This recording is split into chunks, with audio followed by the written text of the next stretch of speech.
तर नमस्कार मित्रांनो, तर मधात आपण ब्लॉग बंद केले होते कारण की आपल्या मोबाईलचा डिस्प्ले गेलता. तर आजपासून आपले ब्लॉग सुरू होणार आहेत. तर मी जाऊ लागलो होतो आज आपल्या भाऊजीच्या इकडं कायला. तर ते नवस होता त्याच्यामुळे आपल्याला बोलवलं होतं. तर निघलो आलो मारवाडीपाशी. निघलो बुवा, घाटात इतका खतरनाक नजारा दिसायला सांगूनच फायदा नाही. आणि इतका लूक खतरनाक. माय बी म्हणलं दुमार मारवाडी कशी काय आली बुवा म्हणलं. मग फार होता ऐनशिंग निघला. आलो ऐनशिंगला, जरासं पाणी गिनी पिलं आणि बसलो. मग काय निघलो वाशिमकडे. बघा वाशिमला जाताना खतरनाक नजारा होता.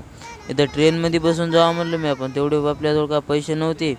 तर बघा ट्रेन पटरी तुम्ही पाहिली नसेल, कधी पाहिली बी असेल पण मला काय माहीत सांगणं आहे आपलं. आलो वाशिमला. रसगीस पिला आणि आपली बस व्हायची वाट पाहिलो. बस काय आली नाही. मग जायचं आपल्याला पैदल.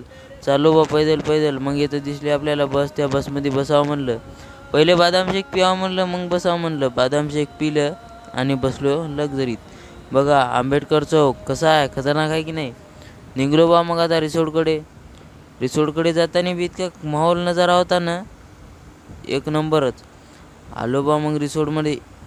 काय एस टी बस स्टँडमध्ये गर्दी होती आणि बस काय नव्हती. पानपोईवर गेलो, पाणी गिनी पिलं आणि निघलो आता आपल्या भाऊजीच्या गावाकडे. जाताना तर मला वाटलं पैदलच जायला लागते काय की. आलो येतो पैदल, तर गाडी काय येणं झाली. गाडी आली बुवा. मग चाललो पैदल भवानीच्या माळापासून चाललो पैदल. रस्ता इतका खराब होता ना, हातात एवढा मोठा झोऱ्या. आलो बा भाऊजीच्या इथं मस्तपैकी. आल्याच आपल्याला मित्र दिसला.